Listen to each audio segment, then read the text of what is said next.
도덕경 65장의 내용으로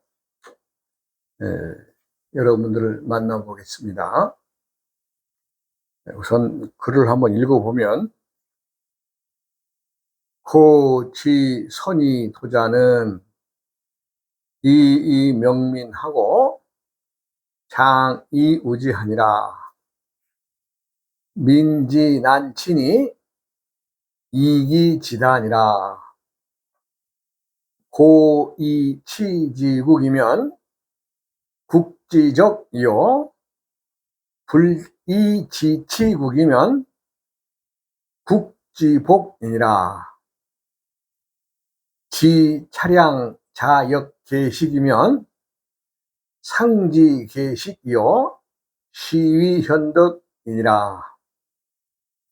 현덕심의 원이면 여물반이하고 연후 내지 대순이니라. 말하면 이 장에서는 백성들을 어떻게 다스리느냐 하는 것에 대해서 말씀을 했습니다. 고지선이 도자는, 예전에 도로서 백성들을 다스리는 자는 비명민하고 장이우지하였다. 이 말은 도로서 백성들을 다스린다고 하는 것은 성인들의 정치를 말하는 거죠. 우리들이 말하자면 위의 위정자들이 백성을 중심으로, 그러니까 오래전의 얘기입니다. 지금 세상에서 말하면 꿈 같은 세상인데,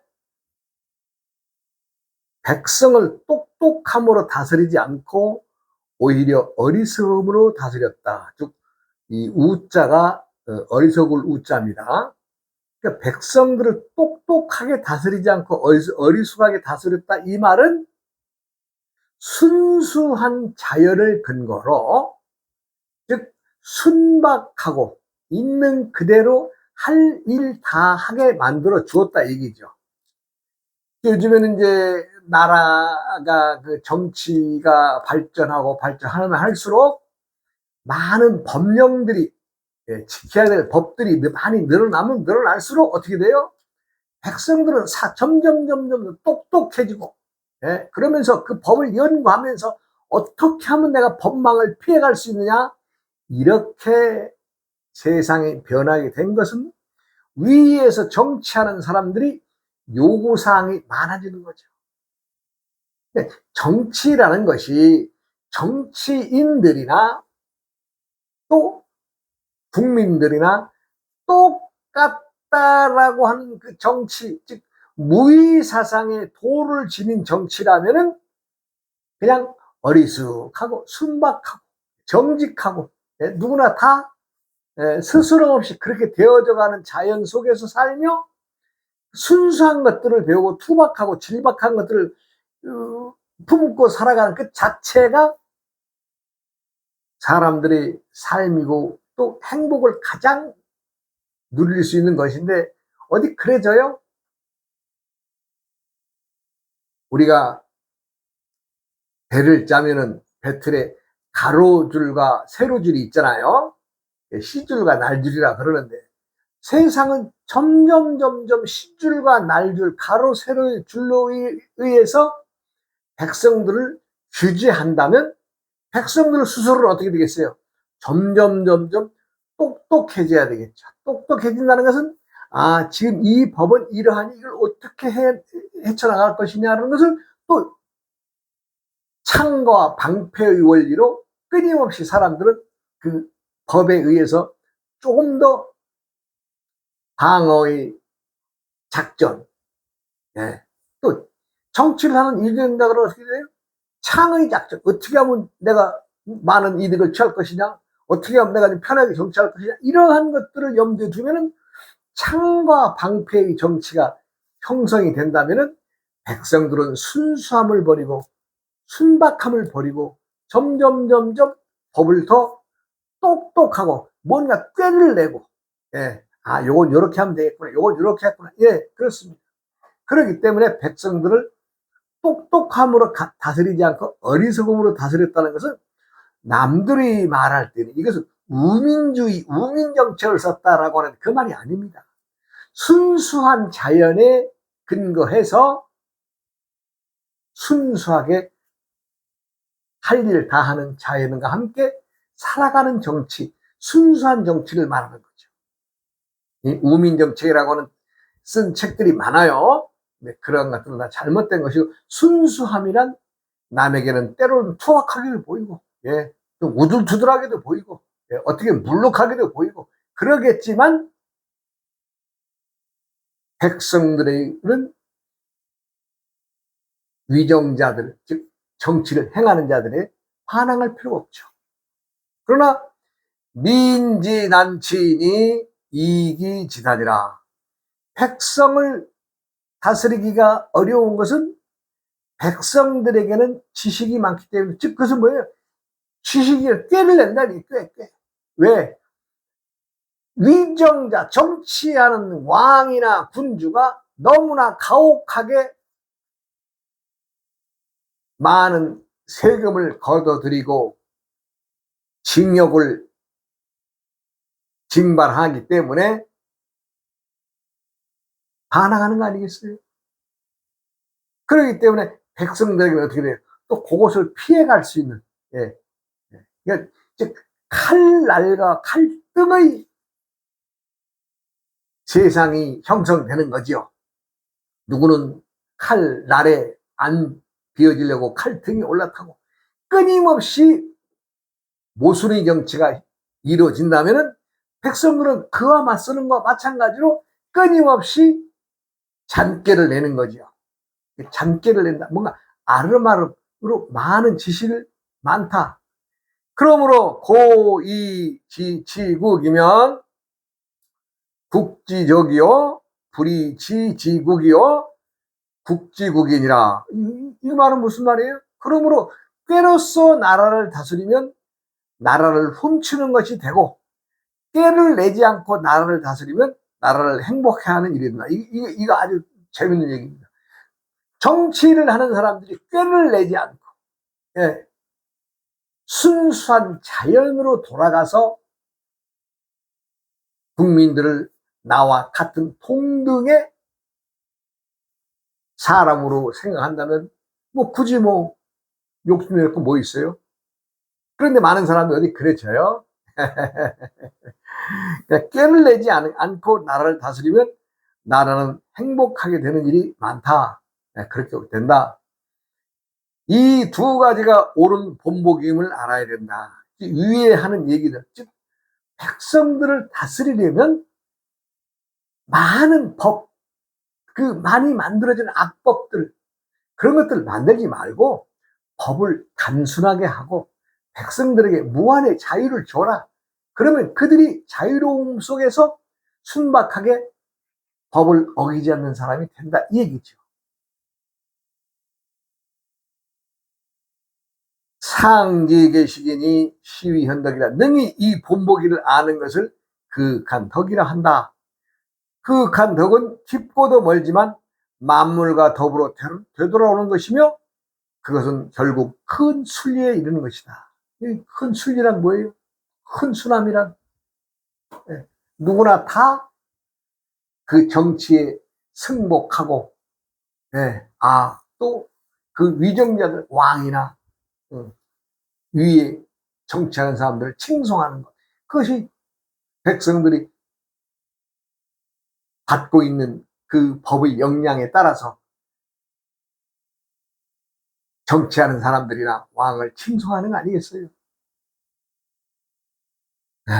사람들이 가장 큰 병폐는 무언가 내 대에, 내가 뭔가 이 자리에 있을 때 뭔가 한번 해야 돼 하는 그런 그 졸렬한 생각 때문에 망가지는 것입니다. 물론 평등을 향한 것이라면 좋겠습니다만은 자기의 치적을 나타내기 위해서,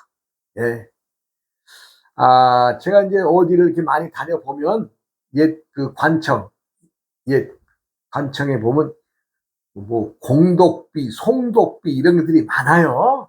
많아요. 예. 말하자면 뭐 당시 뭐 이씨 조선의 그 치세하에서 이 어른은 이러이러한 것들을 백성들 위해서 참 열심히 해서 백성들에게 그 공덕을 칭송하는 비석을 후대에 세우고 그랬는데, 또 그것도 알고 보면요, 자기가 자기 공덕비를 세우고 간답니다. 그런 사람들도 많았답니다.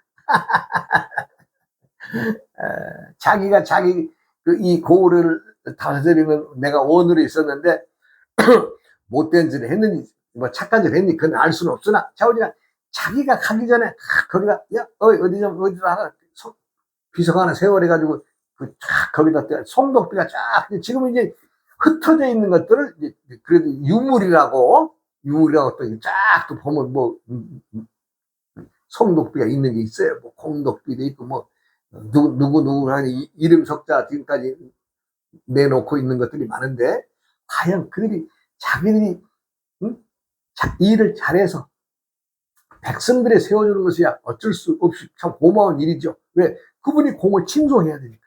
그러나 그렇지 않은 것도 많다는 것을 알게 될 때는 참 씁쓸한 웃음만 나오는 거죠. 자기가 자기 공을 미리 만들어 놓은 꼴이니, 어찌 보면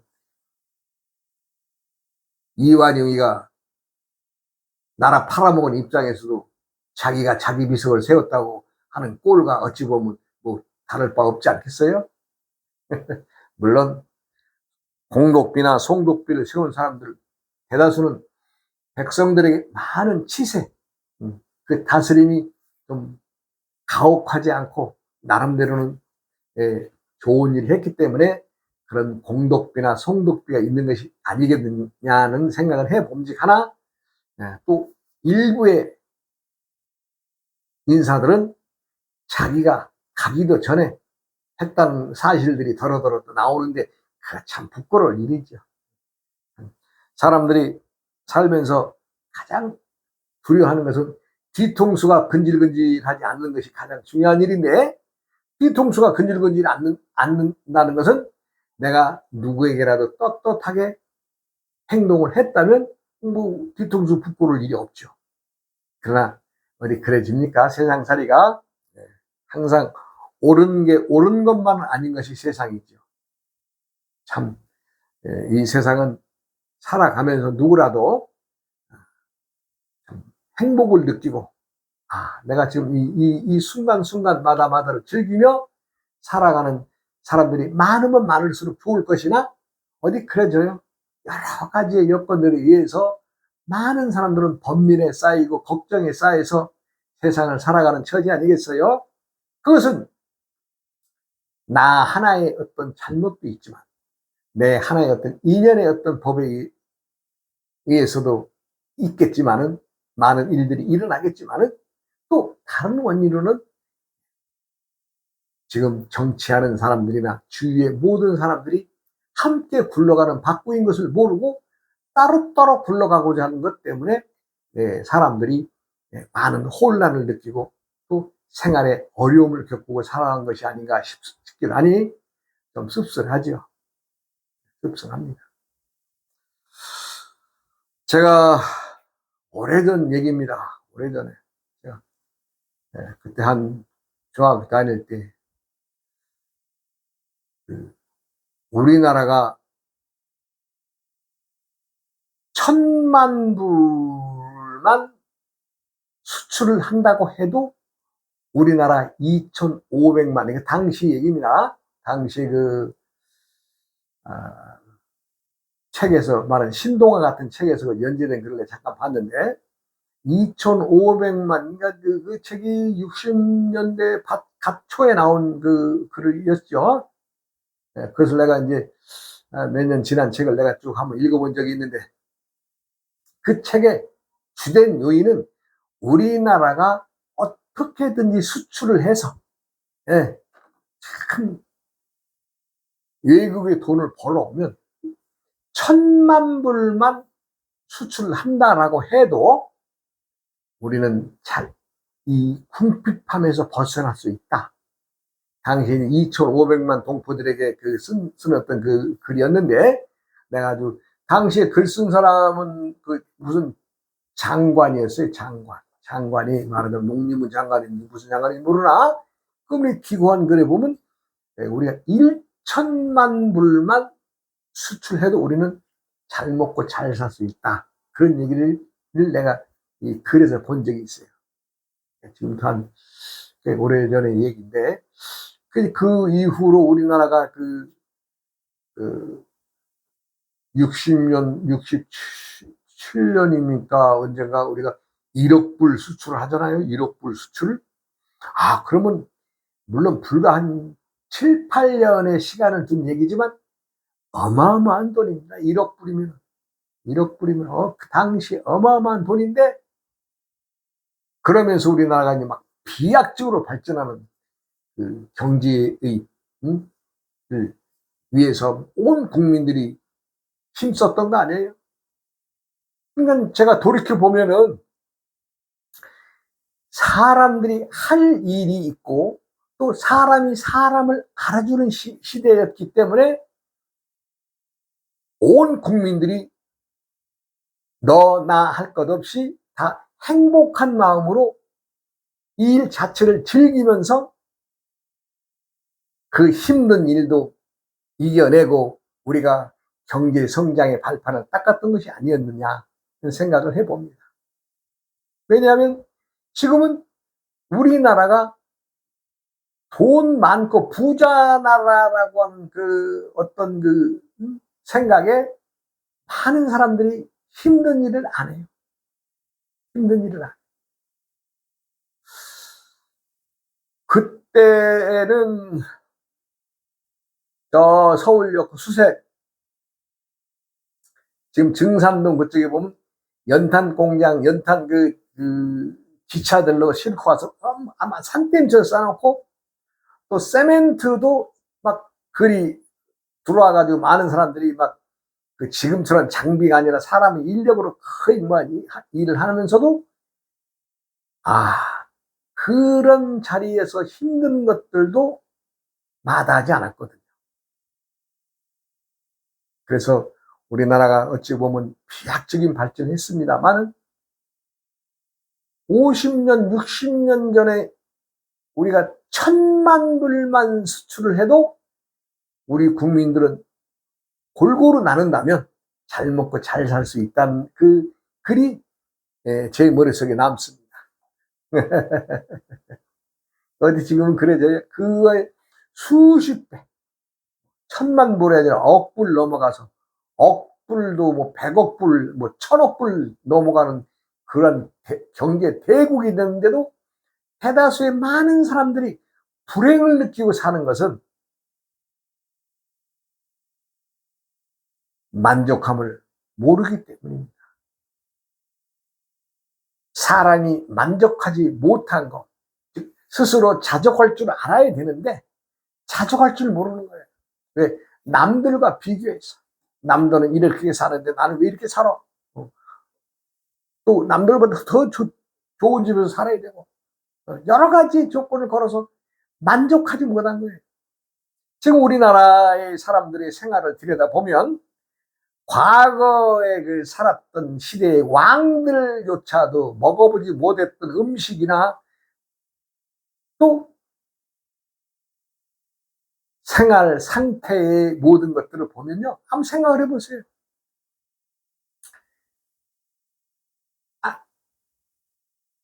여름에 왕이 얼음 쪼가리 하나 먹으려고 지금 서울 가면 동빙고 뭐 서빙고가 있습니다만 그거 뭐예요?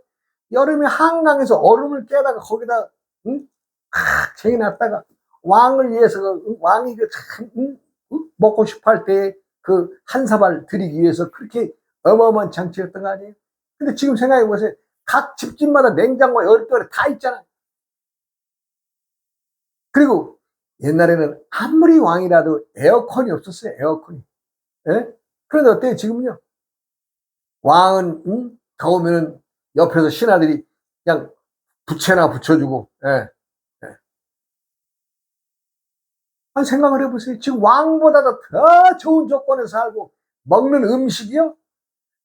아이고, 옛날에 왕들도 꿈도 못 꿨던 음식들이 어마어마하게 많잖아요. 세계에서 그냥 맛있는 것들 갖다 다 그냥 사다가 먹잖아요. 때가 없잖아요. 때가 없어요. 아니, 수박이 여름에만 있습니까? 가을에도 있고, 겨울에도 있고, 봄에도 있고. 옛날에 왕이 그렇게 수박을 먹어봤겠어요? 하나만 봐도 그렇습니다. 하나만 봐도. 그렇게 잘 먹고 잘 살면서 만족할 줄 모르니까 이제 병이 생기는 거죠. 만족할 줄 모르는 모든 사람들이 감사할 줄 모르고 만족할 줄 모르기 때문에 이 세상이 점점점 혼탁해지고 혼란해져 가는 것입니다. 만족을 할 줄 알고 스스로 고마워할 줄 알면은 누구의 수고에 의해서 이 하나의 음식이 내 목구멍에 넘어가는 것인가? 아니, 뭐 간단해요. 간단해요. 지금 우리가 먹는 식탁에 오르는 것들이 절반은 다 외국에서, 외국 사람들 수고에 의해서 바다 건너서 오는 물건들이 많습니다. 우리가 우리 거로만 지금 사는지 아세요? 그렇지 않습니다. 우리가 먹고 있는 소고기만 하더라도 실상 소고기는 우리나라에서 키웠다라고 하지만 그 한우 소고기 외국에서 사료가 들어오지 않으면 키울 수가 없어요. 그럼 결론적으로 소고기도 외국에서 들여와서 우리나라에 잡이 키웠을 뿐이지, 실상 보면은 순수한 우리들의 먹거리로서 행할 수 있는 것은 거의 없다고 봐야죠. 그리고 뭐 소고기든 돼지고기든 닭고기든 전부 다 외국에서 다 수입해가지고 그렇게 푸지게 먹으면서도 만족할 줄 모르니, 또 감사할 줄 모르니, 당연히 내가 값을 지불했으니 정당한 것이라 생각하는 것은 너무나 얼마나 어리석은 짓거리예요.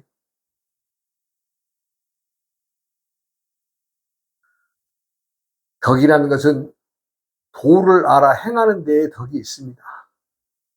도라는 것은 순수한 것입니다. 그냥 있는 그대로의 것이 도입니다.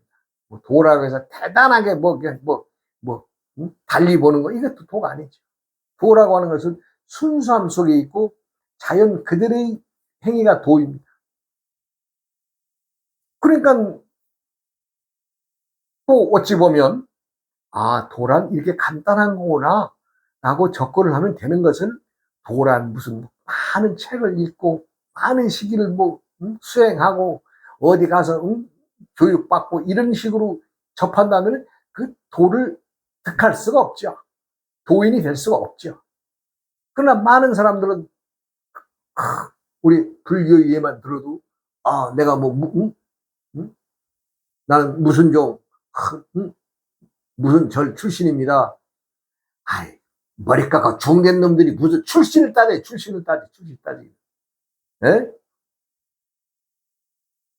내가 어느 선사의 제자입니다. 스승을 자랑하려면 지 스스로가 공부 끝내고 나서 자랑하든가 말든가. 그럼 부끄러운 일 아니에요? 과거에 어느 큰 스님이나 선사님이 있으면 거기다가 그냥 이름 하나 갖다 집어넣으려고. 집어넣어서 뭐 할 거예요? 본인이 못 깨쳤으면 부끄러울 일이지. 에?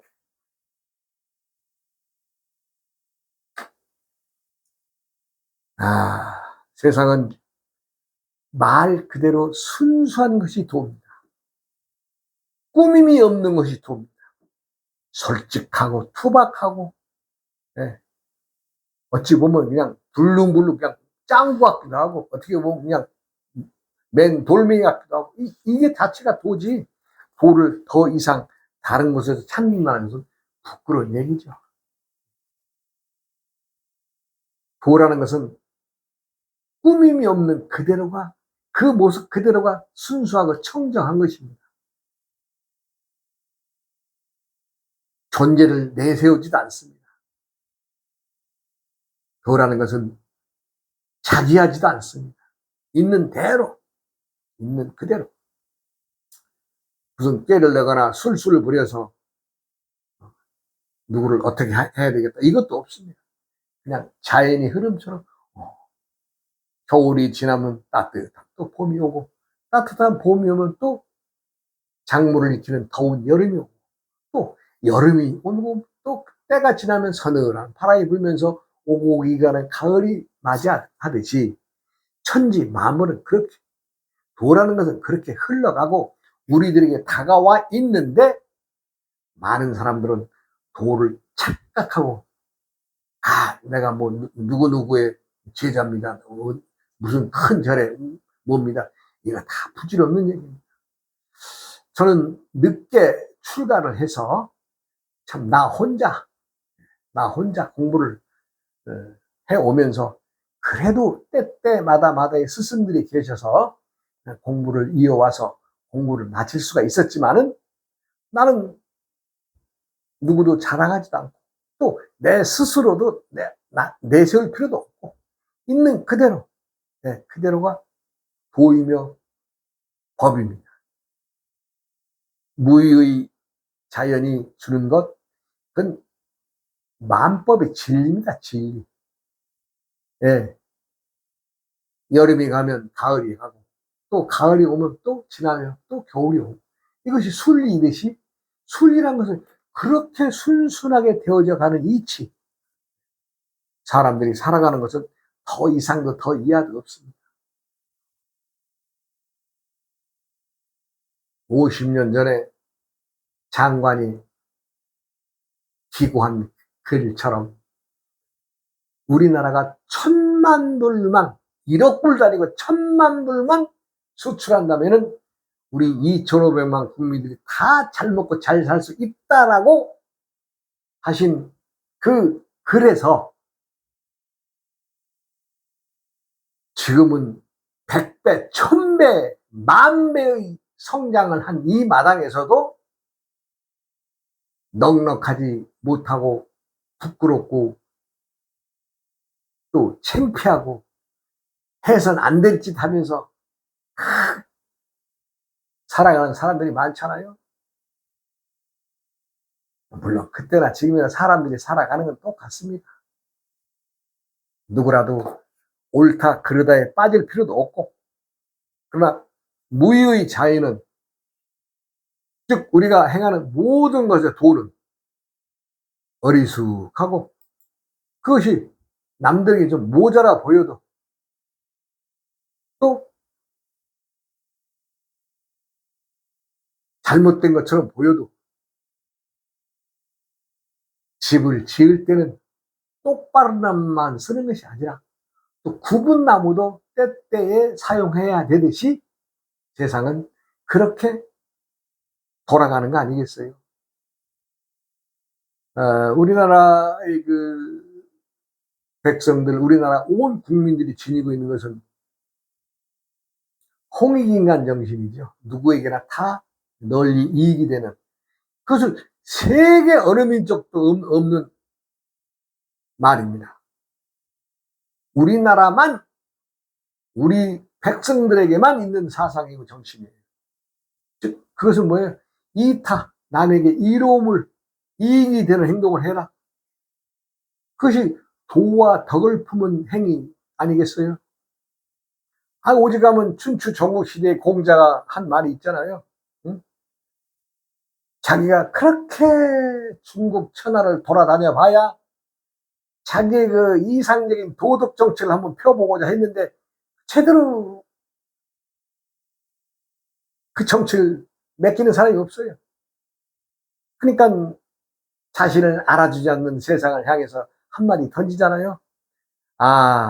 동해의 나라에 살고 싶다. 동해의 나라, 그것에는 도인들이 넘쳐나고 도덕 정치를 하기 때문인데, 난 정말 그 동해의 나라에 살고 싶다. 그런 말을 남겼잖아요. 그것은 뭐예요? 도덕이란 세상을 살아가는 모든 사람들이 제일 꼭대기에 지니고 있는 규범입니다. 규범. 이 도덕 정치에 이르면 하는 일 없이 할 일 다 하는 정치거든요. 이 도덕이란 말. 우리가 쉽게 도덕이란 말을 쓰고 있습니다만, 도덕은 세상의 온갖 모든 정치사, 이론이나 사상이나 철학이나 다 버텨서 제일 꼭대기에 올라가는 말이거든요. 너무 이상정치 아니냐, 꿈 같은 얘기 아닙니다. 본바닥이 사람들은 도덕을 품고 살아가기 때문에 도덕 정치에 대해서 또 말하는 것이고, 또 도를 알면 덕을 베푼다는 거 아니겠어요? 그리고 도덕과 똑같이 어짐이다. 우리가 이제 공자의 말씀인 인의 예지가 제일 위에 있는 단어가 어짐이라는 말도 마찬가지죠. 도덕을 알아야 인을 베푸는 거 아니겠어요? 그러니 맹자가 뭐라 그랬어요? 천하귀인이라고 하지 않았어요? 세상의 모든 것을 행동하는 것을 모든 것을 어진 것으로 부른다. 도덕이란 말은 사람이 살아가면서 가장 수승한 이상정치의 꼭대기에 있는 단어입니다. 그래서 많은 사람들이 도를 알기 위하고 덕을 베풀기를 바라는 거죠. 시간이 됐으니 또 다음 시간으로 또 이어서 하겠습니다.